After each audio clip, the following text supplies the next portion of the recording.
આપણા સનાતન ધર્મમાં એક પાયાના વાત કરશું આપણે.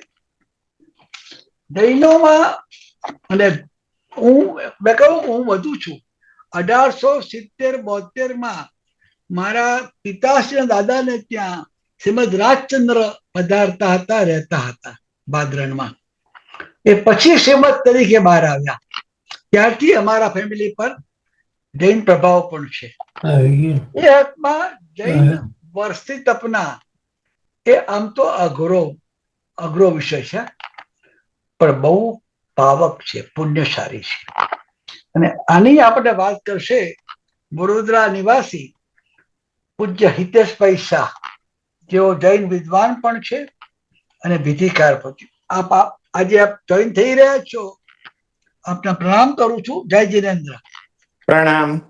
એક મેં વિચાર કર્યો જોસ્તાબેન, દુનિયામાં લગભગ 710 કરોડની વસ્તી છે. ભારતમાં 140 કરોડ કહેવાય. એમાં જનસંખ્યામાં ગણીએ તો જૈનો બહુ ઓછા, સંખ્યા બળમાં બહુ જ નાની સંખ્યા. પણ શિક્ષણ, વ્યવસાય, આર્થિક, સામાજિક સિદ્ધિ, જ્ઞાન પીપાસા અને સખાવત, એમાં જૈનો બહાદુર આગળ છે. હમણાં જ આજે સવારે હું દોસ્તાબેન વાત કરતો હતો અનાહિતા સાથે. કેલિફોર્નિયા યુનિવર્સિટી ઓફ કેલિફોર્નિયામાં એક લેક્ચરર છે, એનું નામ છે અનાહિતા હુસ. એ જૈન ધર્મ ઉપર લેક્ચર છે. અમેરિકામાં 12 કે 13 યુનિવર્સિટીમાં જૈન સ્ટડીઝની ચેર છે. અને એમાં કેલિફોર્નિયા એલએમાં જે 4 છોકરા અત્યારે બીજા વર્ષમાં જૈનનો અભ્યાસ કરે, જૈન ફિલોસોફીનો, એમાં એક બ્રાઝિલ વાળો છે, એક અમેરિકન છે. જ્ઞાન પીપાસાને કોઈ નાત જાત રંગની સરહદ નથી હોતી. અને આ દુનિયામાં જે પ્રકારે જૈનો, આપણે તો હેમચંદ્રાચાર્ય વિશે પણ જાણીએ છીએ, જૈન ધર્મમાં ભાષા, સંસ્કાર, જ્ઞાન પીપાસા એ બધાની આગવી પહોંચ છે. અલ્પસંખ્ય પણ શું કામ કરી શકે છે એ આપણે જૈન સમાજમાં જોઈ શકીએ છીએ. અને પાયામાં જાત જાતના જૈન ધર્મ પાળવો ને બાપા, એ જરા કઠણ કહેવાય જોસ્તાબેન, એને કઠણ કહેવાય ને જોસ્તાબેન. ગુજરાત સમાચારમાં જોસ્તાબેન લગભગ 40-42-44 વર્ષથી અમને મદદ કરે છે, જેમને ખબર છે. પણ દરેક અગત્યના કામ મુશ્કેલ હોય છે. આ જૈન ધર્મની પરંપરા, એનું જ્ઞાન, એની ઉપાસના, અને આમાં આજે જૈન જે આપણે ગણીએ છીએ વર્ષી તપના, એ આપ ઘણું સમજાવશો અમને ભાઈ હિતેશભાઈ? જોસ્તાબેન છે, પણ ફરી એકવાર આપ સૌનો આભાર માનું છું કે આપ સૌ હાજર રહ્યા છો. એક બીજી પણ વાત, આવતા વીકમાં પણ જોસ્તાબેન પછી કહેજો કે આવતા વીકમાં આપણે માતૃવંદના કરવાના છે. એમનું એ બધું કોકિલાબેન પ્રોડ્યુસ કરશે. એના પછીના વીકમાં આપણે કંઈક બીજું કંઈક કરી રહ્યા છીએ, હું ભૂલી ગયો. રામનવમી. આપણે તો ભારતીય પ્રજા છે, ઉત્સવ ગેલી પ્રજા છે, કેમ કે ઉત્સવમાં જ આપણો ઉત્કર્ષ થાય છે. તો વન્સ અગેન દોસ્તાબેન, આપને મારા જય જીનેન્દ્ર, નમસ્કાર. પૂજ્ય હિતેશભાઈ શાહ, જો હું રજા લઉં તો એમાં અવિવેક નથી, પણ સાહેબ આ છાપાના તંત્રી પ્રકાશકની ખુરશી ઘણી વખત ભાગાભાગી કરાવે છે. એટલે સૌ મિત્રોને હું હજુ 10 મિનિટ રહીશ, પછી છાનો માનો જતો રહું તો ચિંતા નહીં કરતા, ખોટો રૂપિયો ખોવાય નહીં. સીબી પટેલના ઉપર પરમાત્માની કૃપા છે, એમ કેમ રહું છું, રહીશ. રાજી રહેજો. જય જીનેન્દ્ર, જય શ્રી કૃષ્ણ, જય સિયારામ, સત શ્રી અકાલજી, જય સ્વામિનારાયણ, ઓમ નમઃ શિવાય. Thank you very much. જય જીનેન્દ્ર. Thank you CB. પૂજ્ય વડીલો અને માનનીય શ્રોતાજનો, આપ સૌને મારા પ્રણામ. આજની આ જ્ઞાનવર્ધક સોનેરી સંગતના મુખ્ય વક્તા છે હિતેશભાઈ શાહ, જેઓ વર્ષિતપ વિષય અંગેની એમની વિદ્વતાનો આપણને લાભ આપશે. આપ સૌ જાણો છો કે એબીપીએલ એટલે અમારું મિશન છે જ્ઞાન યજ્ઞ અને સેવા યજ્ઞ. એટલે અમે આજનો કાર્યક્રમ આ રીતે વર્ષિતપની લોકોને જાણ થાય એ માટે કરી રહ્યા છીએ. ઓમ નમો હરિ હંતા ઓમ નમો હરિયાણમ ઓમ નમો હરિયાણમ ઓમ નમો ઉચ્ચાયાણમ નમો લોએ સવ સાહુણમ એસો પંચ નમુકારો સૌભાવ પડા સણો મંગલાણંચ સૌવેસિમ પડમમ હવૈ મંગલમ પરમમ હવૈ મંગલમ. સોરી, આજે આપણા સિંગર કર્ણિકભાઈ કદાચ થોડાક મોડા જોઈન થાય તો પછી આપણે એમનો લાભ લઈશું, પરંતુ આપણે હવે આજનો કાર્યક્રમ શરૂ કરીએ. હવે હિતેશભાઈ શાહ, જેમની કર્મભૂમિ છે વડોદરા અને દેશ વિદેશમાં જૈન વિધિકાર તરીકે એમનું નામ ખૂબ જ જાણીતું છે. અને આનંદ અને આશ્ચર્યની વાત એ છે કે એમના વિદેશના કાર્યક્રમોની શરૂઆત પણ આપણા લંડનથી જ થઈ હતી.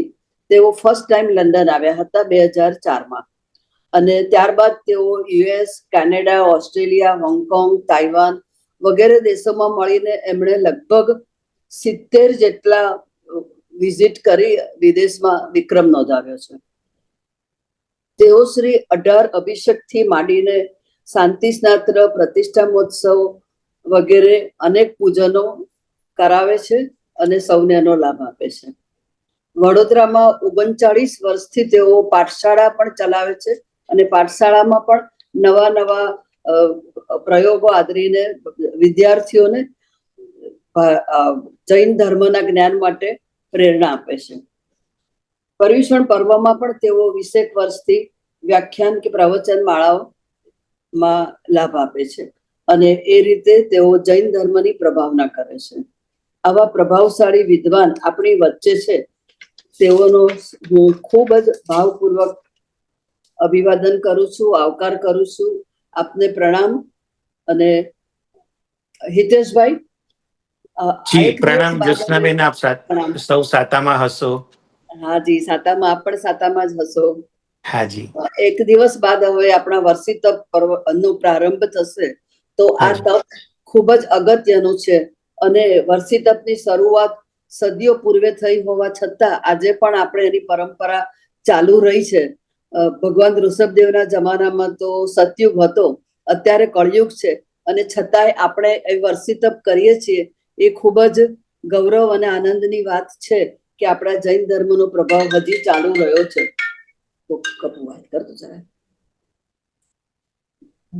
તો આ વર્ષિતપનો શરૂઆત કેવી રીતે થઈ એના ઇતિહાસ વિશે તમે અમારા શ્રોતાજનોને જણાવશો પ્લીઝ? જી. એનો પ્રારંભ ક્યારથી થયો? વર્ષિતપ કેટલા દિવસનું હોય છે? કેટલા સમય, કેવી રીતે તપ કરવાનું હોય છે અને આ તપ કરવાનું પ્રયોજન અને એનું ફળ અને એના ફાયદા શું હોય છે, એ વિશે પ્લીઝ આપ અમને જણાવશો. હાજી. પ્રણામ જ્યોત્સનાબેન, અને ખાસ તો ગુજરાત સમાચારનો આભાર માનું છું કે એના માધ્યમે આપણે સૌ આ મીટિંગમાં જોડાઈ શક્યા અને આજે ઋષભદેવ પરમાત્માથી શરૂ થયેલો આ તપ, એના વિશે થોડીક આપણે જાણકારી મેળવીશું, સ્વાધ્યાય કરીશું. સૌથી પહેલા તો જૈન ધર્મના અનુસારે અત્યારે અવસરપીણી કાળ ચાલી રહ્યો છે. અવસરપીણી કાળ 10 કોડાકોડી સાગરોપમ જેટલો લાંબો કાળ છે, જેમાં આજથી લગભગ 1 કોડાકોડી સાગરોપમ કાળ પહેલા ઋષભદેવ પરમાત્મા આ ધરતી ઉપર અવતરણ પામ્યા અને એ ઋષભદેવ પરમાત્માનું આયુષ્ય પણ 84 લાખ પૂર્વનું હતું. કદાચ અત્યારના કાળમાં આપણને આ બધું બિલીવ થાય કે ન થાય, પરંતુ આજથી કદાચ 100, 150, 200 વર્ષ પાછળ જઈએ તો એવરેજ બધાના આયુષ્ય 100 વર્ષની આસપાસ હતા. આરામથી એ 100 વર્ષ જીવી શકતા હતા. હાઈટ પણ બધાની 6-6.5 ફૂટની સારી એવી હતી. શારીરિક શક્તિ પણ સારી હતી. અને આજે કાળ પડતો આવ્યો, ખાવા પીવાનું બદલાયું, હવા પાણી બદલાયા અને એના કારણે આયુષ્ય ઘટતા ગયા, શરીરની શક્તિઓ ઘટતી ગઈ અને એના કારણે આજે એવરેજ 70-75 વર્ષના આયુષ્ય ઉપર આપણે પહોંચી ગયા. તો જેમ જેમ આપણે પાછળ જતા જઈશું તેમ તેમ આપણને ખ્યાલ આવશે કે જ્યારે મહાભારતનો કાળ હતો, એની પહેલા રામાયણનો કાળ હતો, એ વખતે બધાના આયુષ્ય વિશેષ લાંબા હતા. અને એમ કરતા કરતા 24 તીર્થંકરમાં સૌથી પ્રથમ તીર્થંકર શ્રી ઋષભદેવ પરમાત્મા જ્યારે થયા ત્યારે એમનું આયુષ્ય ઘણું બધું લાંબુ હતું. અત્યારે તો કદાચ આપણે કલ્પના પણ ન કરી શકીએ કે 84 લાખ પૂર્વ એટલે કેટલા વર્ષ. નોર્મલી જો આપણે વિચારીએ તો એક પૂર્વ એટલે 84 લાખ વર્ષ મલ્ટીપ્લાય 84 લાખ વર્ષ, ત્યારે એક પૂર્વ થાય એટલે કે 70,560 અબજ વર્ષ, એને એક પૂર્વ કહેવાય. એના ગુણ્યા 84 લાખ એટલા પૂર્વનું ઋષભદેવ પરમાત્માનું આયુષ્ય હતું. અને એ ઋષભદેવ ભગવાન જ્યારે 83 લાખ પૂર્વ જેટલો પોતાનો સંસાર કાળ પરિપૂર્ણ કરી અને સંયમ લેવા માટે તૈયાર થયા, એ વખતે દિવસ હતો ફાગણ વદ 8મનો દિવસ, જે 2 દિવસ પછી જ એ દિવસ આવી રહ્યો છે. ઋષભદેવ પરમાત્મા છેલ્લે 1 વર્ષ સુધી સાંવત્સરિક દાન આપી જગત માત્રના જીવોને સુખ અને સાતા આપે છે. અને ત્યારબાદ પોતે મનથી છઠનું પચખાણ લઈ એટલે કે 2 ઉપવાસનું પચખાણ લઈ અને સંયમ જીવન અંગીકાર કરવા માટે તૈયાર થાય છે. માત્ર 2 જ ઉપવાસના પચખાણ એમને લીધા હતા અને સંયમ જીવન અંગીકાર કર્યો. પરંતુ સંયમ જીવન અંગીકાર કર્યા બાદ એમનું અંતરાય કર્મ ઉદયમાં આવ્યો અને નિર્દોષ ભિક્ષા એમને જે મળવી જોઈએ એ મળી શકી નહીં. પોતે રોજ ભિક્ષા માટે અલગ અલગ સ્થાનોમાં જાય, અલગ અલગ ઘરોમાં જાય, પરંતુ એમનું ભૂતકાળમાં બાંધેલું અંતરાય કર્મ શાસ્ત્રમાં લખવામાં આવ્યું છે કે પૂર્વના કોઈક ભવમાં બળદના મોઢા ઉપર શિકોરું બાંધવા માટે એમને પ્રેરણા કરી અને એ બળદને 4 ઘડી સુધી ખાવાનો અંતરાય કર્યો. એના કારણે એમને જે કર્મ બંધાયો એ 400 દિવસ સુધી એ કર્મ ઉદયમાં આવ્યો અને ઋષભદેવ પરમાત્માને અન્ન તો નથી મળ્યું, પાણીનું ટીપું પણ નથી મળ્યું. માત્ર 2 દિવસના ઉપવાસ નક્કી કર્યા હોય અને ત્રીજા દિવસે જો પારણામાં આપણને કોઈ વસ્તુ ન મળે તો આપણું મન તરત બેચેન થઈ જાય, તરત મનમાં ઉહાપો જાગી જાય. જ્યારે ઋષભદેવ પરમાત્મા પૂર્ણ સ્વસ્થતાથી, પૂર્ણ પ્રસન્નતાથી પોતે રોજે રોજ ભિક્ષા માટે પરિભ્રમણ કરતા રહે, અલગ અલગ ઘરોની અંદર જાય, પણ એ વખતે ભિક્ષાની અજાણ પ્રજા, કારણ કે કલ્પવૃક્ષના જમાના હતા, કોઈ પણ વસ્તુની ખોટ હતી નહીં, એટલે જેના પણ ઘરે ધર્મલાભ કહીને ઊભા રહે એ બધાને એમ થાય કે ઋષભદેવ તો આપણા રાજા હતા, રાજા ઘર આંગણે આવે તો એને શું આપવું જોઈએ. તો કોઈકે સરસ મજાના લક્ષણવંતા હાથીઓ એ રાજાને ભેટમાં આપવા માટે લઈ આવ્યા. ઋષભદેવ પરમાત્મા પાછા ફર્યા. બીજા દિવસે કોઈકના ઘરે જઈને ઊભા રહ્યા. કોઈક સરસ મજાના લક્ષણવંતા ઘોડાઓ એ રાજાને અર્પણ કરે છે, પણ ઋષભદેવ પરમાત્માને આવું કંઈ જોઈતું ન હતું. એટલે હાથી, ઘોડા, રથ વગેરે ઋષભદેવ પરમાત્મા ગ્રહણ કરતા નથી. એનાથી આગળ વધીને કોઈકને થયું કે આપણા રાજા સરસ મજાના વસ્ત્રો અલંકારો પહેરતા હતા, એનો ત્યાગ કરી દીધો છે તો કદાચ એમને વસ્ત્રોની જરૂર હશે, એટલે કોઈકે લાવીને સરસ મજાના રેશમી વસ્ત્ર ઓરાવવાનો પ્રયત્ન કર્યો, પણ ઋષભદેવ ભગવાન એને પણ ગ્રહણ કરતા નથી. કોઈકે સુંદર મજાના હીરા જડિત આભૂષણો આપ્યા, પણ ઋષભદેવ પરમાત્માને એનો પણ ખપ હતો નહીં. એમને જેનો ખપ છે એનું કોઈ પૂછતું નથી. એમને માત્ર ખોરાક જોઈએ છે, નિર્દોષ ભિક્ષા જોઈએ છે, પણ બધાને એમ થાય કે આપણા ઘરે રાજા આવે તો એને કઈ રોટલી દાળ ભાત શાક થોડા અપાય. એટલે બધા અલગ અલગ હીરા માણિક મોતી, કોઈકે સોનાના થાળ ભરીને એમની સામે મૂક્યા, કોઈકે પોતાની કન્યા આપવા માટે પ્રયત્ન કર્યો કે ચાલો તમે અમારી કન્યા લઈ જાઓ, પણ ઋષભદેવ પરમાત્મા કોઈ જ વસ્તુ ગ્રહણ કરતા નથી. અને આમ કરતા કરતા કરતા કરતા લગભગ 1 વર્ષ ને ઉપર 40-45 દિવસનો સમયગાળો પસાર થયો. એટલે કે લગભગ દીક્ષા લીધાને 400 દિવસ સુધી એમને પાણીનું ટીપું પણ નથી મળ્યું અને અન્નનો દાણો પણ નથી મળ્યો. 400 દિવસ રોજે રોજ ભિક્ષા માટે જાય, પણ પૂર્ણ સ્વસ્થતાથી, કોઈના પ્રત્યે દુર્ભાવ નહીં, કોઈના પ્રત્યે અભાવ નહીં, દરેકના પ્રત્યે સદભાવની ભાવના સાથે ઋષભદેવ પરમાત્માએ વિચરણ કર્યું. અને આમ કરતા કરતા 400 દિવસનો સમયગાળો પસાર થયો. એમના અંતરાય કર્મ ત્યાં આગળ તૂટ્યા, અને અંતરાય કર્મ જેવા તૂટ્યા એ વખતે પોતે વિહાર કરતા કરતા ગજપુર નગરની અંદર પહોંચે છે, જ્યાં આગળ એમના પોતાના પુત્ર બાહુબલી, એના પુત્ર સોમપ્રભ અને એના પુત્ર શ્રેયાંશ કુમાર એ પોતે રાજમહેલના ઝરૂખામાં બેઠા છે. ઋષભદેવ પરમાત્માને વિચરણ કરતા જુએ છે, અને શ્રેયાંશ કુમારને મનની અંદર ઓહાપો થાય છે કે આવું દ્રશ્ય તો મેં ક્યાંક જોયું છે. આ કોણ છે? કેમ આવી રીતે પરિભ્રમણ કરે છે? એનો વિચાર કરતા કરતા પોતે એકદમ મૂર્છિત થઈ ગયા, અને એમને જાતિ સ્મરણ જ્ઞાન પ્રગટ થયું. જૈન શાસનની અંદર પૂર્વ ભવનું જ્યારે જ્ઞાન પ્રગટ થાય એને જાતિ સ્મરણ જ્ઞાન કહેવામાં આવે છે. તો શ્રેયાંશ કુમારને જાતિ સ્મરણ જ્ઞાન પ્રગટ થયું, અને એમને ખ્યાલ આવ્યો કે ઓહો, આની આગળના ભવમાં આ જે અત્યારે વિચરણ કરે છે ઋષભ કુમાર, એ તો વજ્રનાભ નામે મોટા ચક્રવર્તી હતા, અને હું એમનો સારથી હતો.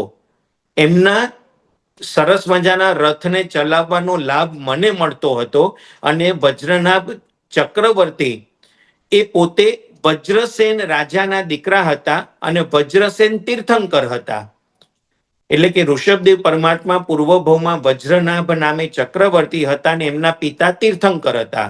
પિતાજીએ દીક્ષા લીધી, કેવળ જ્ઞાનનું પ્રકટીકરણ થયું, અને વજ્રનાભ એને પણ પિતા પાસે દીક્ષા લીધી. તો સારથીને થયું કે આટલા મોટા ચક્રવર્તી જો દીક્ષા લેતા હોય તો મારે પણ દીક્ષા લેવી જોઈએ. એટલે પોતે વજ્રનાભના શિષ્ય બની ગયા, અને એમને પણ દીક્ષા લીધી. આ બધી વાત અત્યારે શ્રેયાંશ કુમારને યાદ આવે છે, દેખાય છે. અને ત્યારબાદ દેવલોકની અંદર ઋષભદેવ પરમાત્માનો આત્મા ગયો. સર્વાર્થ સિદ્ધ વિમાનમાં 33 સાગરોપમનું આયુષ્ય પરિપૂર્ણ કરી, અને અવસરપીણી કાળમાં આ ભરત ક્ષેત્રમાં પ્રથમ તીર્થંકર તરીકે જન્મ ધારણ કર્યો. આ બધી ઘટના શ્રેયાંશ કુમારને યાદ આવી, અને એને થયું કે આ તો સાધુ જીવન ગણાય, અને સાધુને હાથી, ઘોડા, વસ્ત્રો, આભૂષણો, કન્યા આવું કંઈ ખપતું નથી. સાધુને તો માત્ર નિર્દોષ ભિક્ષા જોઈએ. અને તરત જ પોતે મહેલના ઝરૂખામાંથી નીચે આવ્યા. એ જ વખતે કોઈ ખેડૂતના ખેતરમાં સરસ મજાની શેરડી થઈ હશે, તો એ શેરડીના રસના મીઠા ઘડા ભરી અને રાજાને ભેટનું કરવા માટે લઈને આવ્યા. શ્રેયાંશ કુમારે જોયું કે આ નિર્દોષ ઇક્ષુ રસ છે, શેરડીને ઇક્ષુ કહેવામાં આવે, તો આ નિર્દોષ ઇક્ષુ રસ છે. એ ઇક્ષુ રસ ઋષભદેવ પરમાત્માને ખપશે. એટલે એણે ઋષભદેવ પરમાત્માને વિનંતી કરી, ભગવંત અમને લાભ આપો. અને ઋષભદેવ પરમાત્મા પણ એના આંગણે પધાર્યા. નિર્દોષ શેરડીનો રસ એને વોરાવવા માટે તૈયાર કર્યો. ઋષભદેવ ભગવાન કરપાત્રી હતા, એટલે કે હાથનો ખોબો ધર્યો, અને ખોબાની અંદર શ્રેયાંશ કુમારે શેરડીનો રસ પીરસવાનું ચાલુ કર્યું. પરમાત્માનું એક અચિંત્ય પુણ્ય હોય છે, એમના હાથમાં રહેલી વસ્તુ ક્યારે પણ જમીન ઉપર પડે નહીં. પછી એ કોઈ નરમ વસ્તુ હોય, કઠણ વસ્તુ હોય, કે લિક્વિડ ફોર્મમાં હોય, એનો ઢગલો થાય પણ ક્યારે પણ નીચે ન પડે. એટલે ઋષભદેવ પરમાત્માના ખોબાની અંદર ઇક્ષુ રસના ઘડા ઠલવાતા ગયા, અને ઋષભદેવ પરમાત્માએ પણ નિર્દોષ ભિક્ષા જાણી, અને એના દ્વારા પોતાના 400 દિવસના ઉપવાસનું પારણું કર્યું. દીક્ષા લીધી એ દિવસ હતો ફાગણ વદ આઠમનો દિવસ, અને પારણું કર્યું 1 વર્ષ પછી, લગભગ 13 મહિના પછી. તો એ પારણાનો દિવસ હતો વૈશાખ સુદ ત્રીજ. એ દિવસે ઋષભદેવ પરમાત્માને ઇક્ષુ રસથી, એટલે કે શેરડીના રસથી 400 દિવસના ઉપવાસનું પારણું થયું. આને 1 વર્ષ સુધી ચાલનારા તપ તરીકે, વર્ષી તપ તરીકે ઓળખવામાં આવ્યું. આપણે કોઈ પણ કાર્ય વર્ષ સુધી ચાલે તો એને વર્ષીનું ઉપનામ આપવામાં આવે છે. તો આ રીતે 1 વર્ષ સુધી ઋષભદેવ ભગવાન અન્ન અને પાણી વગર રહ્યા. આમે આપણી આર્ય સંસ્કૃતિની અંદર તપ ધર્મનું મહત્વ દરેક ધર્મમાં આંકવામાં આવ્યું છે. વર્તમાન કાળે પણ ભારત વર્ષની અંદર જો જોવામાં આવે તો ખાલી જૈન ધર્મમાં જ તપ થાય છે એવું નથી. એની સાથે સાથે અન્ય ધર્મોમાં પણ પોતપોતાની શક્તિ ભાવના અનુસાર, સમજણ અનુસાર પણ તપ ચોક્કસ થાય છે. કોઈક જગ્યાએ માત્ર ફળ ખાઈને તપ કરવામાં આવે છે, કોઈ જગ્યાએ નિર્જળા ઉપવાસ કરવામાં આવે છે, કોઈ જગ્યાએ નકોરડા ઉપવાસ કરવામાં આવે છે. આપણા ભારત દેશના માનનીય પ્રધાનમંત્રી શ્રી નરેન્દ્રભાઈ મોદીજી એ પણ જુઓ તો નવરાત્રિની અંદર પોતે 9 દિવસ સુધી ઉપવાસ કરતા હોય છે. એટલે તપ ધર્મ એ આર્ય સંસ્કૃતિનો પાયો છે. માત્ર સ્પિરિચ્યુઅલ એટલે કે આધ્યાત્મિક જ લાભ છે એવું નથી. એ આધ્યાત્મિક લાભ તો ચોક્કસ છે, એનાથી આપણો પામર આત્મા પરમાત્મા સાથે જોડાય છે. પરંતુ સાયન્ટિફિકલી પણ વિચારણા કરીએ તો સાયન્ટિફિક રીતે પણ તપ ધર્મનું ઘણું બધું મહત્વ છે. શરીરના ઘણા બધા એવા પ્રકારના રોગો કે જે તપ દ્વારા દૂર થઈ જાય. હકીકતમાં આપણે રોજ ખા કરીએ છીએ, એના જ કારણે શરીરમાં અનેક પ્રકારના રોગો ઘૂસી જાય છે. જો ખાવાની મર્યાદા બાંધવામાં આવે, મર્યાદિત ઘરની જ વસ્તુ ખાવામાં આવે તો ચોક્કસ આપણે અનેક પ્રકારના રોગોમાંથી બચી શકીએ છીએ. આજે પણ જો ગૂગલમાં સર્ચ કરવામાં આવે કે વધારે ખાવાના કારણે આ દુનિયાની અંદર કેટલા વ્યક્તિના મૃત્યુ થાય છે, તો લગભગ 1 લાખ, મેં ગઈકાલે જે આંકડો જોયો હતો, 1,28,000 વ્યક્તિ દર વર્ષે વધારે પડતું ખાવાના કારણે મૃત્યુને ભેટે છે.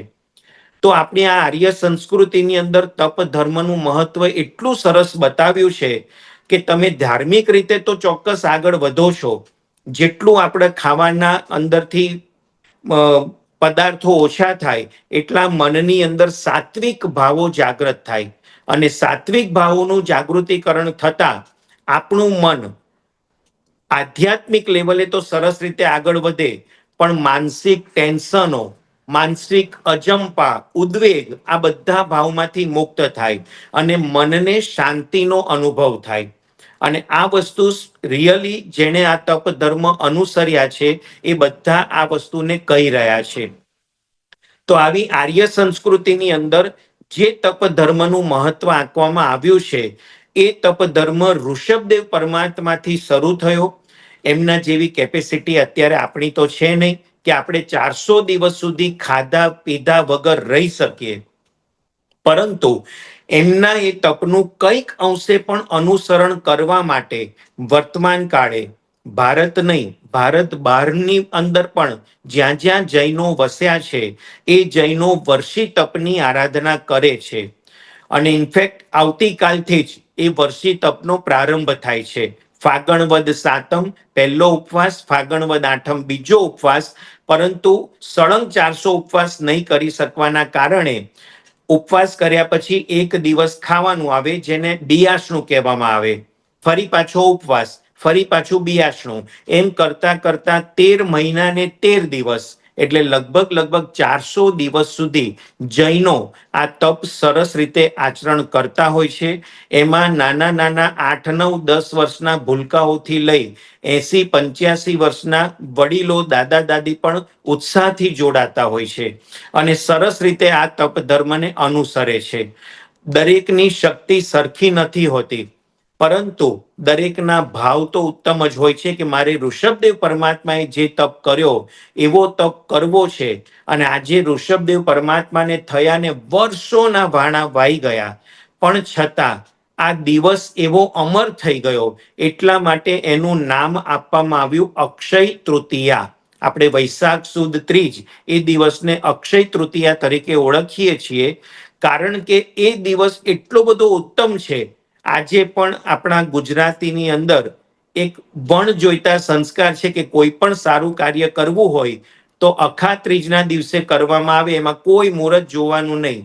ભલે કાળ ચોઘડિયું ચાલતું હોય કે કોઈ પણ જાતના દિવસના નક્ષત્ર વગેરે ચાલતા હોય, પણ એ દિવસ એટલો બધો ઉત્તમ ગણાય કે નવું દુકાન શરૂ કરવી, ઓફિસ શરૂ કરવી, ફેક્ટરી શરૂ કરવી, નવા ઘરમાં રહેવા જવું, આ બધું જ કાર્ય અખાત્રીજના દિવસે કરવાથી મંગળ મંગળ અને મંગળ થાય છે.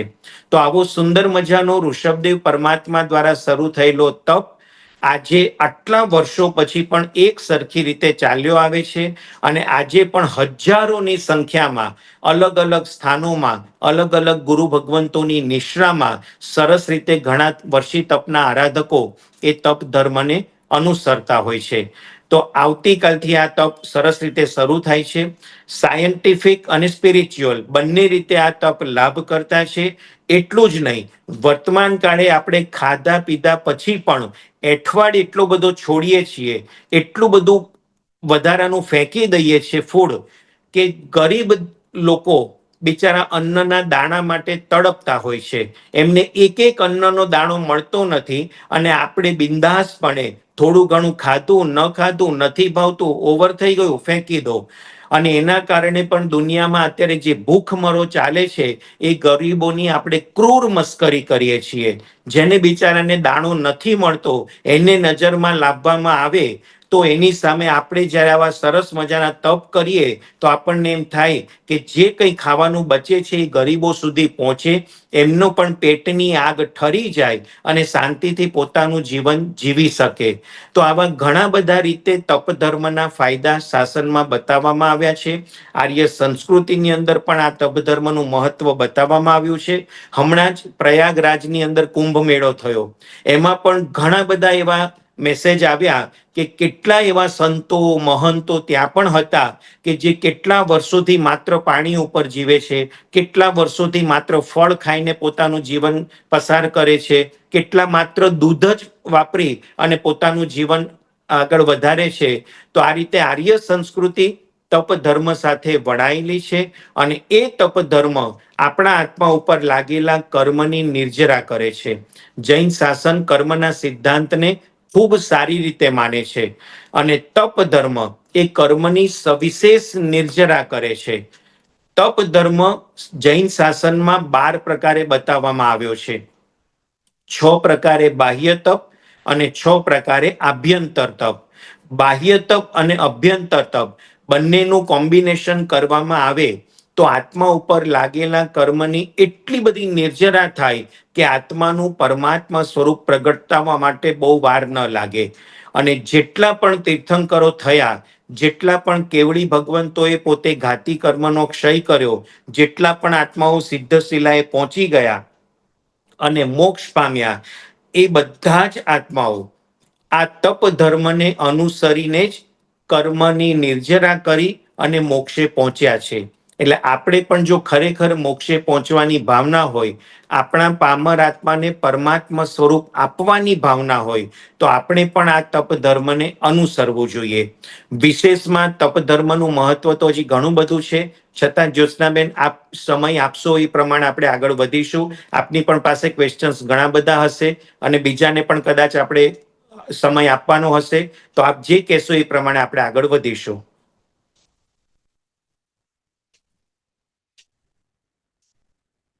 આપનું મ્યુટ છે જ્યોત્સનાબેન, અવાજ નથી આવતો, મ્યુટ લાગે છે આપનું.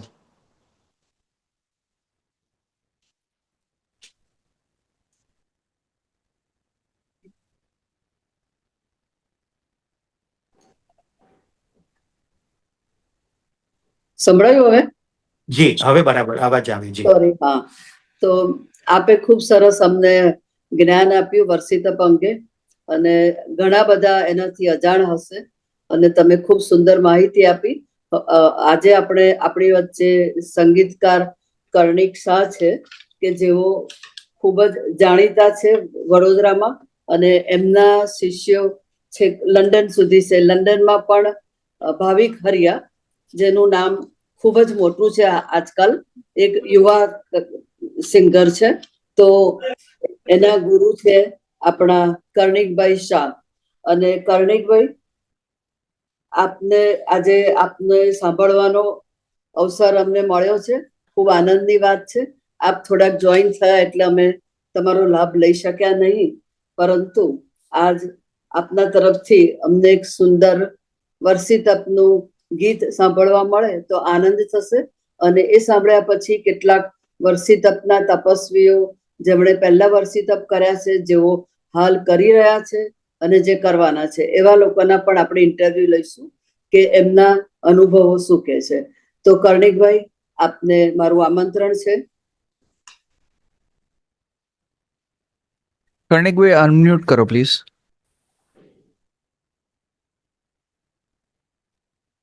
હવે સંભળાય છે મારો અવાજ?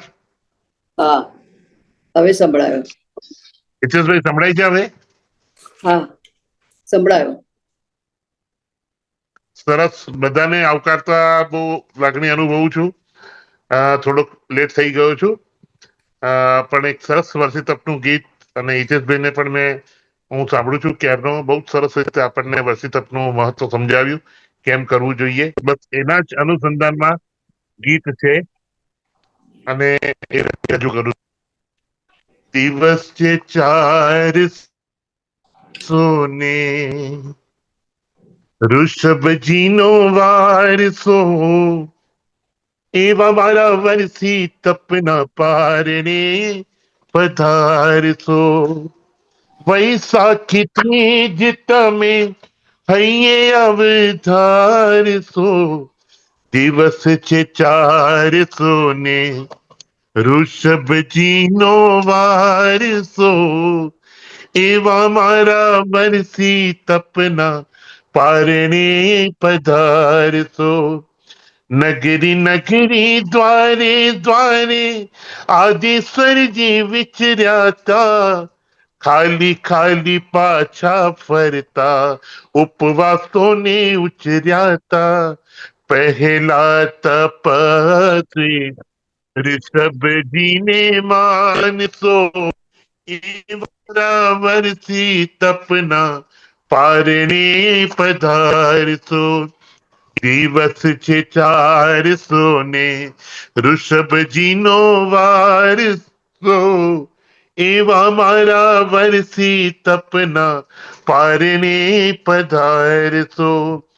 110ની ધારાને બે હોઠ ઋષભના સ્પર્શ્યા છે, ત્યાર પછી આ શેરડી રસમાં પ્રેમ અમીરસ વરસ્યા છે. વહેલા વહેલા એ પારણું કરાવશો, એવા મારા વર્ષી તપના પારણે પધારશો.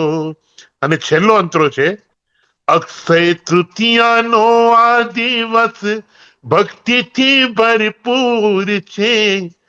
થાય જો મારો વર્ષી તપ તો જય મારો મંજૂર છે.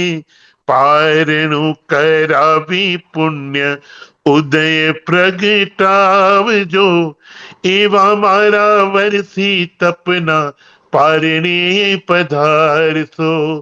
દિવસ છે 400 ઋષભજીનો વારસો, એવા મારા વર્ષી તપના, એવા મારા વર્ષી તપના, એવા મારા વર્ષી તપના પારણે પધારશો. ખૂબ સરસ કર્ણિકભાઈ, આપના અવાજની મીઠાશે આખું વાતાવરણ બદલી નાખ્યું. એક આધ્યાત્મિક ભાવની જાણે કે જાગૃતિ થઈ અમારા અંતરમાં. તો હવે આજે આપણે અત્રે હાજર છે કલ્પનાબેન, હાજર છે કલ્પનાબેન શાહ. કર્ણિકભાઈ? હા, છે. કલ્પનાબેનને અનમ્યુટ કરજો ને.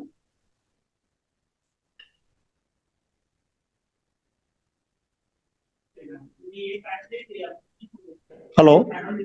હાલો કલ્પનાબેન. હા હલો પ્રણામ. હા જી પ્રણામ. હા. તો બસ આપે વર્ષી તપ કર્યા છે કે કરવાના છો? 2 કર્યા છે અને આ ત્રીજો આજથી કાલથી શરૂ કરવાનો છે. Oh my God. તો તમને આટલા બધા વર્ષી તપ કરવાની ભાવના અને પ્રેરણા ક્યાંથી મળી અને કઈ રીતે તમારામાં શક્તિ આવી કે તમે આખા ઘરનું પણ કામ કરતા હશો ગૃહિણી તરીકે, એટલે તમે આ બંને બાજુ કઈ રીતે તમે પગ રાખી અને ધર્મ ધ્યાન પણ કરો છો અને તમારી સાંસારિક જવાબદારી પણ નિભાવો છો? તો હા. તમારા અનુભવ અમને વર્ષી તપ અંગે જણાવશો? 2 વર્ષથી તો મારા સાસુ હતા. 2 વર્ષી તપ પહેલો વર્ષી તપ મારા બાબુના 5 વર્ષનો હતો ત્યારે કર્યો તમે. 5 જ વર્ષનો હતો અને મારા સાસુ કે તું મારી જોડે આવ તો હું ઉત્તરાયણ ના કરવા જાઉં.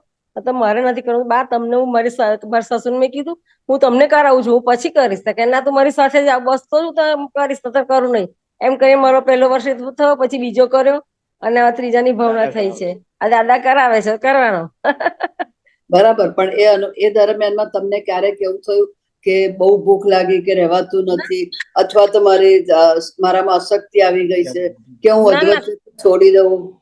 ના ના એવું કોઈ થયું જ નથી. હું તો એવું થયું ચાલુ રાખું એવું થયું અને ખરેખર ઘણું સારું રહે છે વર્ષી તપમાં. એનાથી તમને કોઈ શારીરિક ફાયદો થયો છે?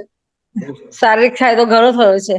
સારું રહ્યું છે. મને ડાયાબિટીસ, પ્રેશર બધું કંટ્રોલમાં જ રહેતું હતું એનાથી.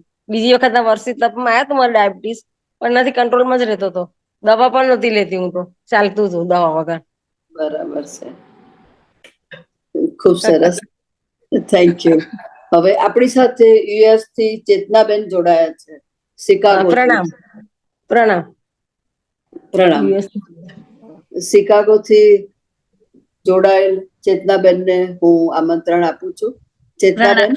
હા પ્રણામ. હાજી પ્રણામ. તો આપે અગાઉ વર્ષી તપ કર્યું હતું, હા બરાબર મેં છે? હા મેં 2 વર્ષી તપ કર્યા.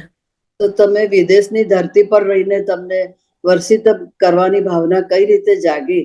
અને તમે ત્યાં આગળ કદાચ કામ પણ કરતા જ હશો, તો કામ સાથે કે ઘરની જવાબદારી સાથે વર્ષી તપ તમે કઈ રીતે કરી શક્યા એની અમને જરા વાત કરશો, અને તમને એનાથી શું ફાયદો થયો? દાદાની અસીમ કૃપા અને મારા જેઠ ને જેઠાણીએ કર્યું તે એ લોકોની મારી પાસે એ લોકોની પ્રેરણા હતી. ફર્સ્ટ મારા જેઠ જેઠાણીએ કર્યો ત્યારથી મને ભાવના થઈ ગઈ હતી કે હું વર્ષી તપ કરીશ. અને જેવી જોબ છોડી એવો પછી મેં ચાલુ કર્યો વર્ષી તપ. ને બહુ સરસ રીતે મેનેજ થઈ જતું હતું, કાંઈ જ પ્રોબ્લેમ નહોતો થયો. તો એનાથી તમને કોઈ શારીરિક ફાયદો થયો? તમને કોઈ હમણાં કલ્પનાબેને વાત કરી કે એમના ડાયાબિટીસ કંટ્રોલ થયો, એવું તમને કંઈક હતું કે જે તમને ફાયદો થયો? મને બહુ જ ફાયદો થયો. મારા એક હાઈ કોલેસ્ટ્રોલ હતો અને થાઇરોઇડ હતી. ને વર્ષી તપ પછી હું ચેકઅપ માટે ગઈ ડૉક્ટર પાસે, તો ડૉક્ટરે મારી પાસે બધી જ દવા બંધ કરાવી દીધી. હું દવા લેતી હતી એના માટે, પણ એ દવા પછી મને બંધ કરાવડાવી દીધી કે ના હવે તારે દવા લેવાની જરૂર નથી, તારે બધું નોર્મલ થઈ ગયું છે. ખૂબ જ આશ્ચર્યની વાત. ખૂબ સરસ, થેન્ક યુ. હવે ત્રીજો કરવાની ભાવના થાય છે, પણ અત્યારે શ્રાવક ને બધા ના પાડે છે એટલે બી ગયા છે આ વખતે. બરાબર છે, બરાબર છે, બરાબર છે. ખૂબ સરસ, થેન્ક યુ. પ્રણામ આપને. પ્રણામ જ્યોત્સનાબેન. પ્રણામ. તમારો બહુ સમય નહીં રહું, પણ તમને ઓળખાણ આપું. હું રતનફોઈનો કનુ બોલું છું અને ચેતના મારા પત્ની છે. ખૂબ જ આનંદ થયો કે આપણી વર્ષોની જૂની ઓળખાણ તાજી થઈ. વડોદરાના અતીતના સંભારણા થયા. Thank you, thank you, thank you, thank you Kanubhai. પ્રણામ. પ્રણામ. હવે હું ભવ્યાંગીબેન શાહ પણ આપણી સાથે જોડાયા છે, તો એમને વિનંતી કરીશ. ભવ્યાંગીબેન. પ્રણામ. પ્રણામ. ઓહ, તમે તો બહુ યંગ લાગો છો. તમારી ઉંમર સોરી પૂછાય નહીં છોકરીને, પણ કેટલી છે? 22. ઓહ, અને તમે વર્ષી તપનો પ્રારંભ કર્યો છે કે થઈ ગયા છે? હા, આજે અત્તરવાયણા થયા, આવતીકાલથી વર્ષી તપ ઉપાડવાની ભાવના છે. ઓકે, તો તમને ભાવના ક્યાંથી જાગી? કોણે તમને પ્રેરણા આપી કે વર્ષી તપ કરો? એકચ્યુઅલી મેં આની પહેલા ઘણા તપ કરેલા છે. ઘણા એટલે આપણે તો બહુ મોટો સમુદ્ર છે તપનો, એટલે એવું કહેવાય નહીં. પણ 3 તપ કરેલા છે મેં, 28, 15 ઉપવાસ અને માસક શમણ. તો હવે મારી ઈચ્છા છે કે આગળ તપ કરું, અને વર્ષી તપનું મારી મમ્મીએ વર્ષી તપ કરેલો છે. તો એનાથી મને થોડું ઇન્સ્પિરેશન મળ્યું છે કે ના, મમ્માએ કર્યો તો હું બી કરી શકું છું એમ. બરાબર છે. તો તમારા મન મક્કમ છે કે તમે કરી જ શકશો એમ? હા, છે. અત્યારે દાદા પર વિશ્વાસ છે, થઈ જશે. તમે અત્યારે ભણો છો, જોબ કરો છો કે? હા, હું ભણું છું અત્યારે, માસ્ટર્સ કરું છું. ઓહો, તો તમારું ભણવાનું પણ ચાલુ રહેશે અને વર્ષી તપ પણ ચાલુ રહેશે. હા, થઈ જશે. ખૂબ સરસ, ખૂબ સરસ. તમારી ભાવના માટે અનુમોદના. Thank you. આ સિવાય હેમાલીબેન છે આપણામાં? હેમાલીબેન હા, એ મારા રોહિતભાઈ. મમ્મી છે. ઓકે. ઓ હા, પ્રણામ હેમાલીબેન. આપને પણ ખૂબ ધન્યવાદ કે આપ પણ તપ કરો છો અને તમારી દીકરીને પણ એના માટે પ્રેરો છો. તો તમે કઈ રીતે બધું મેનેજ કરો છો? મેં કરેલો છે. ના, મેં ટાઈમ થયો તમારો અવાજ 2005માં નથી મેં આવતો. વર્ષી તપ કરેલો હતો, પણ ત્યાર સુધી હા ત્યારે નહીં હતી. તમારો અવાજ કપાઈ ગયો, રિપીટ અચ્છા. કરશો? હા. હેલો. હા, હવે સંભળાયું. હા, મેં 2005માં વર્ષી તપ કરેલો. ત્યારે મારી ડોટર ભવ્યાંગી જે અત્યારે ઉપાડવાની છે વર્ષી તપ, એ 2.5 વર્ષની જ હતી ખાલી. ઓહ. અને પણ એ નાની હતી પણ મને બહુ જ સપોર્ટ કરતી હતી. શ્રાવકનો સપોર્ટ ઘણો સરસ હતો, અને દેવગુરુ ધર્મની કૃપાથી બહુ જ સરસ રીતે મારે વર્ષી તપ થઈ ગયો હતો. ખૂબ સરસ, ખૂબ સરસ.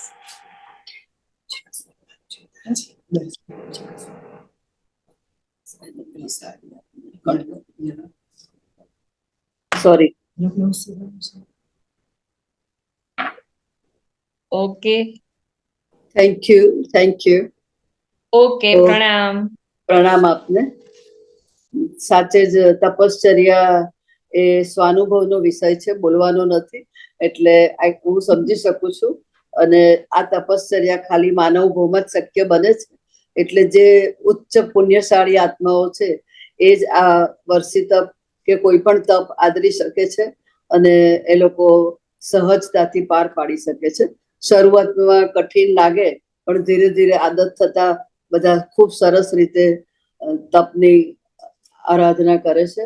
તો જે લોકો તપની આરાધના કરે છે એ સૌને મારા ખૂબ ખૂબ પ્રણામ અને અનુમોદના. તો હિતેશભાઈ, હા બોલો મનોહરભાઈ. તમારો અવાજ નથી. અત્યારે આપણી સાથે ઉષાબેન મહેતા છે, લેસ્ટરના પ્રેસિડેન્ટ, જૈન સમાજ યુરોપના. Okay, okay. એમણે પણ વર્ષી તપ કર્યો છે, તો બરાબર, બરાબર. માનું છું કે 2 મિનિટ આપણે એમની સાથે વાત ચોક્કસ, સાંભળીએ. ચોક્કસ, ચોક્કસ. ઉષાબેન લેસ્ટર સમાજના પ્રેસિડેન્ટ ઘણા વખતથી છે, અને એમને હું પણ સારી રીતે જાણું છું કે તેઓ ઉપવાસ કરીને પણ જે સમાજ સેવા દોડી દોડીને કરે છે, અને એમનામાં જે એનર્જી છે એ જોઈને આપણામાં પણ એનર્જી આવી જાય. તો તમને પણ પ્રણામ. અને ઉષાબેન, આપ પણ આપનો અનુભવ અમારી સાથે શેર કરશો તો આનંદ થશે. પ્રણામ જ્યોત્સનાબેન. હિતેશભાઈને પણ આપણે ઋણી છીએ, સુંદર વર્ષી તપ વિશે કહ્યું. ને ખરેખર એ બી એમને સાંભળીને જ પ્રેરણા આવી જાય કે કાલથી આપણે બધા જ ચાલુ કરી દઈએ. ખૂબ સરસ. પણ સંસારમાં રહીએ છીએ એટલે થોડીક માયામાં પણ ફસાઈ જવાય છે હિતેશભાઈ, મિચ્છામી દુક્કડમ. પણ વર્ષી તપ મારે કેટલા વખતથી મારા મનમાં હતો ભાવ કે મારે કરવું છે, પણ ક્યાંય અંતરાય હશે. તો 10 વર્ષ લાગ્યા ચાલુ કરવામાં. અને હું જ્યારે મેં ચાલુ કર્યો એ વર્ષે હું ઇન્ડિયા હતી, અને ફેબ્રુઆરીમાં ઇન્ડિયા આપણા મહારાજ સાહેબના દર્શન કર્યા અને ત્યાંથી ભાવ થયો અને અહીંયા આવીને બીજા જ માર્ચ મહિનામાં શરૂ કર્યું. પણ ખરેખર એ સમયે જ્યાં વર્ષનો જે સમય હતો ગાળો, એમાં એવું જ લાગતું કે હું કાંઈક બીજી દુનિયામાં છું, કે આપણામાં એવી પ્રભુએ શક્તિ આપી દીધી હોય કે કાંઈ થાક જ ના લાગે. અને આપણે જેટલી જ આપણા મા સતીજી, આપણા સાધ્વીજી જે બધા આટલું બધું પાડે છે, એમાંથી મને થયું કે હું પણ એમાંથી કંઈક પાડું.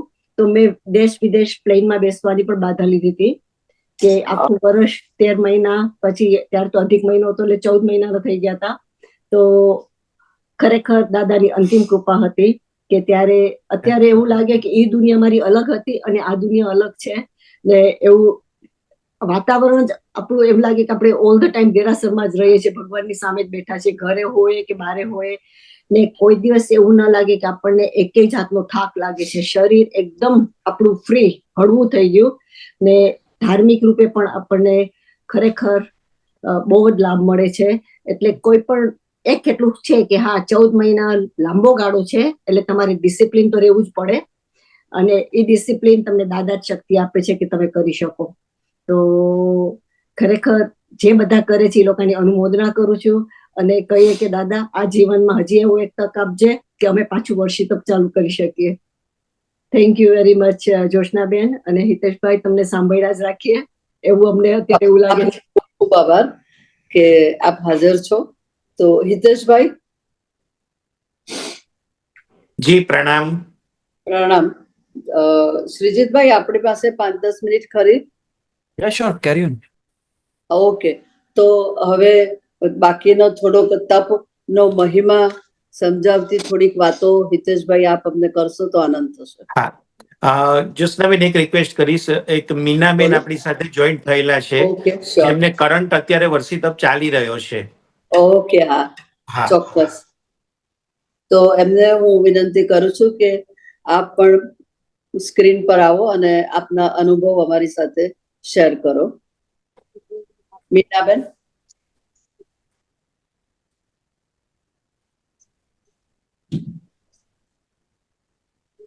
પ્રણામ. પ્રણામ મીનાબેન. તમે બધા સુખમાં હશો? હા, હું હિતેશભાઈની બેન થાઉં છું. Okay okay. અને ઇન્ડિયા સુરેન્દ્રનગરમાં રહું છું. અને અત્યારે મારે હવે પારણું આવશે અખાત્રીજનું. બરાબર. અને પોતાએ કોઈ સમૂહમાં નહીં, પણ મારી રીતે અહીંયા આખા સુરેન્દ્રનગરમાં એક જ વર્ષિતપ છે ને હું આ વર્ષિતપ કરી રહી છું. તમે સુરેન્દ્રનગરમાં છો? હા, હું પોતે સુરેન્દ્ર અને હું ને હિતેશભાઈ બંને મામા ફઈના છું, ભાઈ બહેન. બરાબર છે. તો તમને કઈ રીતે વર્ષિતપ કરવાનો ભાવ જાગ્યો? બસ બધા મારી એજે થઈ ગઈ હતી, છતાં મને મનથી એવું થયું કે દાદા તો કરાવશે જ, અને રોજના પચકાણ છે એ હિસાબે મેં ચાલુ કર્યો હતો. અને નિર્વિઘ્ને આજે આટલા મહિનામાં મને કોઈ તકલીફ નથી થઈ, કાંઈ પણ નથી થયું. પાલીતાણા જાત્રાએ કરી આવી અને બધું સરસ રીતે અત્યારે થાય છે. અને હજી દાદા સારું કરાવે તો બીજો વર્ષિતપ કરવાની ભાવના ખૂબ છે. અત્યારે આ પહેલો વર્ષિતપ નિર્વિઘ્ને હવે પૂરો થવા આવ્યો છે. જી જી. એનાથી તમને કોઈ આમ કંઈક રોગ કે કઈ તકલીફ હોય શરીરમાં અને ફાયદો થયો એવું કંઈ ખરું? હા, મને થોડો રાઈટ લેગ પર પેરેલિસિસની અસર હતી, એટલે મારે લોંગ ટાઈમ દવા ચાલુ જ લાઈફમાં. ત્યારે મેં પચખાણ લીધા ને છઠ આવે છે, ઉપવાસ આવે છે, ત્યારે એમ થાય કે દવા નથી લેવી. તો પછી મને મહારાજે કીધું તું તમે કેવું લાગે છે જોજો, તો ઉપવાસમાં નહીં લેતા ને 2 આસનામાં લેજો. એટલે મારે અત્યારે 2 આસનામાં 1-2 દવા લેવી પડે, પણ કોઈ તકલીફ નથી થઈ. અત્યારે મારી રીતે બધું કરી શકું છું. સરસ અત્યારે પૂર્ણ થઈ રહ્યો છે. પણ સંભાળી શકો છો? હા, ઘરે છે દીકરાઓ ને બધા, પણ ઘરે જ કરવાનો છે એટલે થોડું 2 આસનામાં રહે, પણ બધાને બહુ આનંદથી આ તપ મારો પૂરો થઈ રહ્યો છે. અને તમે બધા ખૂબ આનંદથી તમને પૂરો થઈ જશે એવી ભાવના રાખું છું. ખૂબ ખૂબ અનુમોદના. પ્રણામ બધાને. પ્રણામ. હિતેશભાઈ, હવે કોઈ આપણા તપસ્વી છે કે જેને હું ભૂલી ગઈ હોય? હા, એક રોહિતભાઈ હશે, જોઈન્ટ થયેલા છે. ઓકે. તો રોહિતભાઈ, આપને પણ વિનંતી કે આપ પણ સ્ક્રીન પર હાજર થાવ અને આપના અનુભવ અમારી સાથે શેર કરો. પ્રણામ. પ્રણામ. જ્યોત્સનાબેન, હિતેશભાઈની જોડે તો મારે ઘણા વર્ષોથી સંબંધ છે. બરાબર. છીએ પણ મેં 2 વર્ષી તપ કરી લીધેલા છે. એક વર્ષી તપ 15 વર્ષ પહેલા 19 વર્ષ પહેલા અમારા વડોદરામાં માજલપુરમાં સમૂહ વર્ષી તપ કરાયેલા. તે ઘડી મેં વર્ષી તપ કરેલો. ઘણો સારો વર્ષી તપ તે ઘડી થયેલો. ત્યાર પછી હમણાં 2 વર્ષ પહેલા બીજો વર્ષી તપ કર્યો. વર્ષી તપ સરસ થાય છે. જો દાદાની કૃપા હોય તો કોઈ પણ તકલીફ પડતી નથી. અને દાદાની કૃપાથી મને એક પણ વખત કશું પણ થયું નથી. મારું શરીર એટલું સરસ સારું રહે છે. દાદા ઉપર એટલી બધી મને શ્રદ્ધા છે કે હું છે ને કે કદાચ દાદાને એમ કહું કે મારે આમ કરવું છે કે મારે કંઈક ધર્મ વિશે કંઈક કરવું છે તો જ્યોત્સનાબેન તમને કહું કે દાદા મને છે ને એટલી સરસ શક્તિ આપે છે અને મારું કામ પૂરું પાડે છે. એટલે હું બધાને જેટલા બી અત્યારે આ ઝૂમમાં બેઠેલા છે દરેકને કહીશ કે આદિશ્વર દાદા ઉપર એટલી બધી અતૂટ શ્રદ્ધા રાખજો. કારણ કે એ ના સિવાય કોઈ આપણા ધર્મમાં કહ્યું બી છે કે ભગવાન કરાવે ને તો બધું થાય. બસ આ સિવાય બીજું કઈ છે નહીં. તે સિવાય આપને કઈ પૂછવું હોય તો પૂછી શકો છો. જી, થેન્ક યુ. આપનો ખૂબ ખૂબ આભાર. હવે આપણે હિતેશભાઈને સાંભળીએ કે તપના મહિમા વિશે 5 મિનિટ આપણને જ્ઞાન આપે. જી જ્યોત્સનાબેન પ્રણામ. બધા તપસ્વીઓને ખાસ પ્રણામ કે જેમણે પોતાનો કિંમતી સમય આપણને થોડોક આપ્યો અને પોતાના અનુભવ આપણી સાથે શેર કર્યા. શાસ્ત્રમાં તો ઘણું બધું લખેલું હોય પરંતુ પ્રેક્ટિકલ જ્યારે આપણા જીવનમાં અનુભવ થાય ને ત્યારે જ આપણને ખ્યાલ આવે કે ખરેખર આ બધું જે લખ્યું છે એનું કેટલું બધું મહત્વ છે. લગભગ આપણે બધા પાસે સાંભળ્યું કે ઓછા વધતા અંશે નાના મોટા રોગ વગેરે અટક્યા, દૂર થયા, ઓછા થયા, દવાઓ લેવી પડતી હતી એ ક્યાંક અંશે ઓછી થઈ. તો તપ ધર્મ જ એના માટે છે કે આપણી જે ખાવાની લાલસાઓ છે ને એને કંટ્રોલ કરે. આપણે બધા વિચારીએ ને તો આપણે બધા પંચેન્દ્રિય જીવ કહેવાય. 5 ઇન્દ્રિય આપણને મળી છે. એમાં સૌથી વધારે કાર્ય જો કોઈ હોય ને તો રસનેન્દ્રિય એટલે આ જીભનું છે. આખા શરીરમાં ચામડી બધે મળી છે પણ ચામડીનું કામ એક જ, ખાલી સ્પર્શનો અનુભવ કરવાનો. નાકના પોણ્યા 2 છે પણ કામ એક જ કરવાનું, સૂંઘવાનું, બીજું કાંઈ જ નહીં. આંખ 2 મળી છે, કામ એક જ કરવાનું, સાંભળવાનું, જોવાનું. અને કાન 2 મળ્યા છે, કામ એક જ છે, સાંભળવાનું. હવે જીભ 1 મળી છે, કામ 2 કરવાના, ખાવાનું ને બોલવાનું. એને કંટ્રોલ કરવા માટે તપ ધર્મ છે. જો આપણે ખાવામાં કંટ્રોલ કરીશું તો બોલવામાં પણ કંટ્રોલ થશે. આપણે ઘણી વખત વગર જોઈતું બોલીને બીજા સાથે સંબંધો એવા બગાડીએ છીએ, એવા ખરાબ શબ્દ મોઢામાંથી નીકળી જાય કે કોઈની સાથે જીવનભરના સંબંધો આપણા તૂટી જાય, અટકી જાય. અને જો ખાવામાં કંટ્રોલ ન રાખીએ અને જીભની લાલસામાં આજે આપણે જોઈએ છીએ સન્ડે હોય, ઘરના રસોડા બંધ થઈ જાય અને બહાર લારી ગલ્લા, ઇન્ડિયામાં લારી ગલ્લા, બહાર કદાચ તમારે ત્યાં લંડન યુએસમાં તો લારી ગલ્લા ન હોય પણ હોટલ, રેસ્ટોરન્ટ, બાર, એની અંદર એટલી બધી ગીર્દી ઉમટી પડે ત્યારે આપણને એમ થાય કે એક બાજુ આ ખાવાની લાલસાઓ કેટલી સતાવે છે કે શરીરને જે નુકસાનકારક વસ્તુઓ છે, આપણે ગણાતા હોશિયાર જીવો, બધા પશુ પક્ષીઓ અને માનવોની કમ્પેરિઝનમાં આપણે બુદ્ધિશાળી જીવ કહેવાય. અને એની સામે આપણે આપણી જાતનું ધ્યાન રાખતા નથી. ગમે એવી ખાવાની ખરાબ વસ્તુઓ પેટમાં આરોગીએ અને પછી માંદા પડીએ, હોસ્પિટલોમાં જઈએ. એ બધું આપણે ચલાવવા તૈયાર છે પણ જીભની લાલસાને રોકવા તૈયાર નથી. તો આપણને તપ ધર્મ આ જ વસ્તુ સમજાવે છે કે તું તારી ખાવાની લાલસાને કંટ્રોલ કર. સૌથી પહેલા કંટ્રોલ કરો, પછી ધીમે ધીમે શું ખાવું, શું ન ખાવું, કેટલા મર્યાદામાં ખાવું. આપણા જૈન શાસનમાં તો બાહ્ય તપના કેવા સરસ પ્રકાર બતાવ્યા. અણસણ, ઉણોદરી, વૃત્તિ સંક્ષેપ. અણસણ એટલે સાવ ખાવાનું બંધ કરો. ઉણોદરી એટલે જેટલી જરૂરિયાત છે એના કરતા ઓછું ખાવ. 5 રોટલીનો ખોરાક છે, 4 રોટલી ખાવ. 8-10 કોડિયા શાક જોઈતું હોય તો 6-7 કોડિયાથી ચલાવી લો. એમ ખાવાનું કંટ્રોલ કરવું, એને ઉણોદરી વ્રત કહેવાય. પછી વૃત્તિ સંક્ષેપ, ખાવાની 15 વસ્તુ ભાણામાં પીરસાતી હોય તો એમાંથી મારે 2 કે 3 કે 4 વસ્તુનો ત્યાગ કરવો છે, તો એ વૃત્તિઓ ઉપર કંટ્રોલ થાય.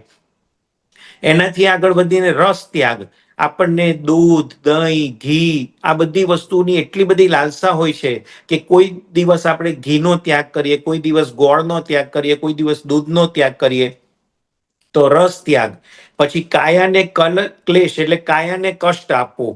તો આ કાયાને પણ કંટ્રોલ કરવાની જરૂર છે. આપણા જૈન શાસનમાં ગુરુ ભગવંતો એક સ્થાનેથી બીજે સ્થાને જો જવું હોય તો હંમેશા પગપાળા વિહાર કરીને જાય, કોઈ પણ જાતના સાધનોનો ઉપયોગ કરતા નથી. એમાં કાયાને કષ્ટ પણ પડે અને સામે જૈણા એટલી પડાય કે નાનામાં નાના જીવજંતુની રક્ષા થાય. મોટરોની અંદર ફરવામાં પૈડા નીચે કેટલા બધા જીવજંતુ આવી જાય અને એ જીવજંતુની હિંસા થઈ જાય. જ્યારે ઉઘાડા પગે ગુરુ ભગવંતો ચાલે, કદાચ નાનું મકોડા જેવો જીવ પણ આવતો હોય ને, પગની ચામડીને સ્પર્શે તરત ખબર પડે કે ભાઈ પગ નીચે કઈક જીવ આવ્યો, તો બચી જવાની શક્યતા રહે. તો જૈના ધર્મ પણ આપણે સારી રીતે પાળી શકીએ. અહિંસા આપણો જે ધર્મ છે એને સરસ રીતે પાળી શકીએ. તો આ કાયાને કષ્ટ આપવું એ પણ ઉત્તમ જાતનો તપ ધર્મ આપણને બતાવ્યો છે. અને સંલીનતા એટલે કાયાને સ્થિર રાખવી. હંમેશા મહાપુરુષો લાંબો સમય સુધી કાયાને સ્થિર રાખે કે જેના કારણે આપણે આપણા આત્મભાવમાં સ્થિર થઈ શકીએ. મન કેમ બહુ ભટકે છે? કારણ કે આપણે કાયાથી સ્થિર થતા નથી. જો મનને કંટ્રોલ કરવું હોય તો કાયાને સ્થિર કરવી પડે. તો આ રીતે 6 પ્રકારના બાહ્ય તપ બતાવ્યા અને 6 પ્રકારના આભ્યંતર તપ: પ્રાયશ્ચિત, વિનય, વ્યાવત, સ્વાધ્યાય, ધ્યાન અને કૌશલ. તો આ બધી જ વસ્તુ આપણા આત્મા ઉપર લાગેલા કર્મની નિર્જરા કરવા માટે છે. તપ કોઈનો દેખાડો કરવા માટે નથી કે મારી વાહવા થાય, ઓ બહુ મોટા તપસ્વી છે, હારતોરા થાય. ના, એના માટે નથી. જો એ લક્ષ્ય સાથે તપ કરવામાં આવે તો એ તપને શાસ્ત્રકાર ભગવંતો સાચો તપ ગણતા નથી. તપ તો એવો હોવો જોઈએ આપણા સિવાય બીજા કોઈને ખ્યાલ જ ન આવે અને સરસ રીતે આપણે બસ આપણા આત્મભાવમાં ઊંડા ઉતરી જઈએ અને પ્રભુએ જે રીતે તપ ધર્મનું અનુસરણ કરી અને પોતાના આત્મા ઉપર લાગેલા કર્મ ખપાવ્યા અને એમના આત્માને પરમાત્મા સ્વરૂપ અર્પણ કર્યું, એમ આપણે પણ આપણા આત્માનું પરમાત્મા સ્વરૂપ પ્રગટાવવા માટે આ તપ ધર્મને અનુસરવાનું છે. ફરીથી આર્ય સંસ્કૃતિનો પાયો જ તપ છે. ખાલી જૈન ધર્મ નથી બોલતો હું, આર્ય સંસ્કૃતિનો પાયો છે. અને આર્ય સંસ્કૃતિમાં સનાતન ધર્મ ગણો, વૈદિક ધર્મ ગણો, જૈન ધર્મ, આ બધા જ ધર્મ આવી જાય અને બધા જ ધર્મ તપને અનુસરે છે. એના ઇતિહાસ તપાસીએ તો આપણા મહાપુરુષોએ પણ સરસ રીતે આ તપ ધર્મને પોતે અનુસર્યા અને બીજાને અનુસરવાની પ્રેરણા કરી. તો આવા સરસ તપ ધર્મને વર્ષી તપના આલંબને આજે આપણે સ્વાધ્યાય કરવાનો અવસર મળ્યો. એ બદલ ફરીથી જ્યોત્સનાબેન આપનો અને ગુજરાત સમાચારનો ખૂબ ખૂબ હું આભાર માનું છું. અને જે કંઈ પણ બધા જોડાયા છો, લંડનમાં ઘણા બધા મારા પરિચિત વર્ગ પર હશે જ, લગભગ રમણ કાકા, કુસુમ આંટી બધા વગેરે જોડાયા હશે. તો આ બધાને ખાસ હું પ્રણામ કરું છું. અને ફરીથી જીનાગના વિરુદ્ધ કાંઈ પણ બોલાયું હોય, તમારા આશયથી વિરુદ્ધ કદાચ મારાથી પ્રરૂપણા થઈ હોય તો અંતઃકરણથી મિચ્છામી દુક્કડમ પાઠવું છું. ખૂબ ખૂબ આભાર. આપને ખૂબ ખૂબ અનુમોદના. આપનાથી એવું કઈ થઈ જ ના શકે. આપનામાં વિનય વિવેક એટલા બધા છે કે એ શક્ય જ નથી. પણ આપે ખૂબ જ સરસ સરળ ભાષામાં ગળે શિરાની માફક ઉતરી જાય એવી રીતે તમે અમને સમજ આપી, એ માટે આપનો ખૂબ ખૂબ આભાર. આપની વાત ખૂબ સાચી છે કે શરીરના રાગને જો તોડવા હોય તો તપ એનું એક ઉત્તમ સાધન છે. એની આપે ખૂબ સરસ રજૂઆત કરી અને તપથી જ શરીર શુદ્ધિ અને આત્માની શુદ્ધિ થાય છે. એ ખૂબ જ અગત્યની વાત છે. તો આપણે અત્યારે અહીંયા આપણી વર્ષી તપની ચર્ચાને વિરામ આપી અને હવે આગળ અમારા અમદાવાદના રેસિડેન્સ એડિટર શ્રી નિલેશભાઈ પરમારને વિનંતી કરીશ કે તેઓ વતનના વાવડ વતનની ભાષામાં રજૂ કરે અને આજના તાજા ખબર અને સાપ્તાહિકની વિચારો સંક્ષિપ્તમાં રજૂ કરે. નિલેશભાઈ.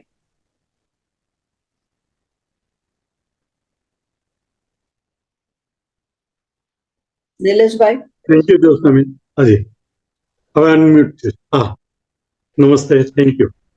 વતનના વાવડ વતનની ભાષામાં રજૂ કરતા ગુજરાત સમાચારના કાર્યક્રમમાં આપનું સ્વાગત છે.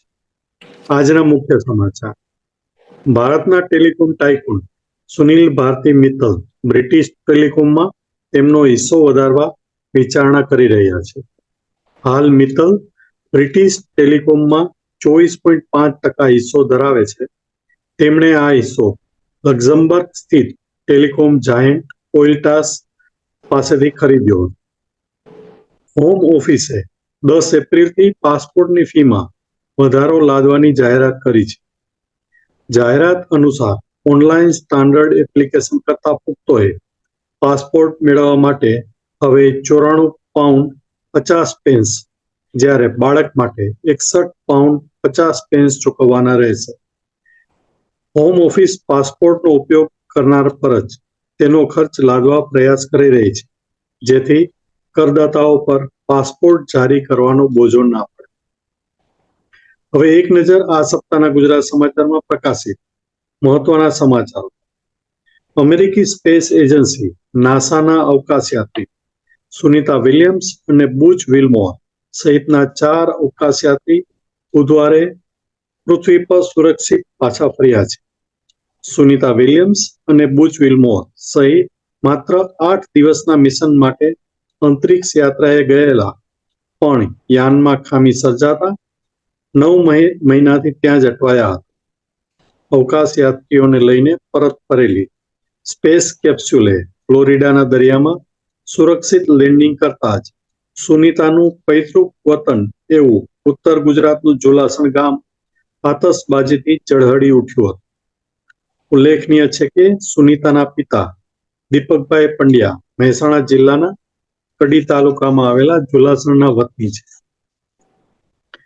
વડાપ્રધાન નરેન્દ્ર મોદીએ અમેરિકાના વિખ્યાત પોડકાસ્ટર લેક્સ ફ્રીડમેનને આપેલા 3 કલાકના દીર્ઘ ઇન્ટરવ્યુ આજકાલ સોશિયલ મીડિયામાં છવાયા છે. પોતાની સરકારની કામગીરીથી લઈને બહુચર્ચિત ગોધરાકાંડ, પાકિસ્તાન તથા ચીન જેવા પડોશી દેશો સાથેના તણાવપૂર્ણ સંબંધોથી લઈને અમેરિકી પ્રમુખ ટ્રમ્પ સાથેની નિકટતા અને ઉપવાસ જેવી અંગત બાબતથી માંડીને મૃત્યુના ભય અંગે મોકળા મને વાત કરી છે. એક સવાલના જવાબમાં વડાપ્રધાન મોદીએ માખી અને મધમાખીનો સંદર્ભ ટાંકીને લોકતંત્રમાં પત્રકારત્વનું મહત્વ દર્શાવ્યું. ગુજરાત સમાચાર માટે વિશેષ આનંદની બાબત એ છે કે આ પ્રસંગ તેમના ઓગસ્ટ 2003ના લંડન પ્રવાસ સાથે સંકળાયેલો છે. એ વેળા તેઓ ગુજરાત સમાચારના તત્કાલીન કાર્યાલય કર્મયોગ હાઉસ ખાતે શક્તિ હોલનું ઉદ્ઘાટન કરવા લંડન આવ્યા. સ્ટારમર સરકાર સરકારી તિજોરીની આર્થિક સદ્ધરતા વધારવા એક પછી એક પગલાં લઈ રહી છે. વિતેલા સપ્તાહે 2 મહત્વના નિર્ણય લેવાયા છે. એક તો બ્રિટનની લાઇફલાઇન ગણાતી NHS ઇંગ્લેન્ડને નાબૂદ કરીને જાહેર આરોગ્ય સેવાઓ સરકાર હસ્તક લેવાની જાહેરાત કરી છે, અને બીજું સરકાર યુનિવર્સલ ક્રેડિટ તથા અન્ય બેનિફિટ્સમાં કાપ મૂકીને £7 બિલિયન બચાવવા ધારે છે. Work and pension secretary Liz કેન્ડલે કહ્યું હતું કે નવી જોગવાઈ અંતર્ગત 22 વર્ષથી નાની વ્યક્તિને ઇનકેપેસિટી બેનિફિટ નહીં મળે, તેમજ PIP બેનિફિટ્સની લાયકાત પણ વધુ આકરી બનાવાશે. વેલફેર સિસ્ટમમાં બદલાવથી આશરે 1 મિલિયન લોકો બેનિફિટ ગુમાવે તેવી શક્યતા છે. સમાચારોમાં આજે બસ આટલું જ. નમસ્તે. થેન્ક યુ નિલેશભાઈ, ખૂબ ખૂબ આભાર. તો હવે આપણે કાર્યક્રમના સમાપન તરફ જઈ રહ્યા છે. તો કોઈકને કંઈક કહેવાની ઈચ્છા હોય તો મારી જાણમાં આવ્યું કે કંઈક જ્યોત્સનાબેન પટેલ માન્ચેસ્ટરથી જોઈન થયા હતા. જો એ હાજર હોય તો આંગળી ઊંચી કરે, નહીં તો આપણે આગળ કામ વધારીએ. નથી જોશનાબેન. ઓકે, તો સૌ પ્રથમ આજની સોનેરી સંગતનો સોનેરી વિચાર અમારા તંત્રી શ્રી CB પટેલના ભેજાની ઉપજ છે. તેઓ દાયકાઓથી અમારા પ્રેરણાદાતા, માર્ગદર્શક, ગુરુ રહ્યા છે. એમની આગેવાનીએ 5 દાયકાથી વધુની સફર ગુજરાત સમાચાર અને એશિયન વોઇસની સફર ખૂબ સફળ બની છે. 87-88 વર્ષની વયે પણ યુવાનની જેમ ભાગદોડ કરે છે અને વ્યસ્ત રહે છે. આજે પણ તેઓ અન્ય એન્ગેજમેન્ટમાં જ ગયા હોવાથી વહેલા નીકળી ગયા. તો એમનાથી આપણને ખૂબ જ પ્રેરણા મળે છે. તો એમના અમે ખૂબ જ આભારી છીએ કે જેના કારણે આપણે આજે અવારનવાર આ રીતે સોનેરી સંગતમાં એકબીજાને મળી શકીએ છીએ. ન્યૂઝપેપર, અખબાર દ્વારા પણ આપણે એકબીજાની સાથે સંપર્કમાં રહીએ છીએ. તો એમનો ખૂબ ખૂબ આભાર. આજના આપણા મુખ્ય વક્તા શ્રી હિતેશભાઈ, જેમણે પોતાની વ્યસ્તતામાં સમય ફાળવી આજની સોનેરી સંગતને 4 ચાંદ લગાવ્યા અને તપનો મહિમા સમજાવ્યો. એ માટે એમને પણ ખૂબ ખૂબ અનુમોદના અને ખૂબ ખૂબ આભાર. એ જ રીતે જાણીતા સંગીતકાર કર્ણિકભાઈ થોડાક લેટ આવ્યા, પણ એમણે પણ એમનો અણમોલ સમય અને સુરીલો કંઠ બક્ષ્યો. તેઓ પણ રેકોર્ડિંગમાં વ્યસ્ત હોવાને કારણે કદાચ વહેલા નીકળી ગયા હશે અને થોડાક મોડા જોઈન થયા. આ જ રીતે વર્ષી તપ કરી રહેલ અને કરનાર તપસ્વીઓએ પણ પોતાનો અનુભવ જણાવી અમને કૃતકૃત્ય કર્યા. અમારા રેસિડેન્સ એડિટર શ્રી નિલેશભાઈ તથા આ કાર્યક્રમના સૂત્રધાર શ્રી શ્રીજીતભાઈ હંમેશા પોતાનો અમૂલ્ય સમય અને કૌશલ્યથી સોનેરી સંગતનો સિરમોર બની રહે છે. તેઓનો ખૂબ આભાર. અને લાસ્ટ બટ નોટ લીસ્ટ, આપ સૌ શ્રોતાજનો વિના અમારી આ બકબકને કોણ સાંભળે? આપના વિના આ કાર્યક્રમ શક્ય બને ખરો?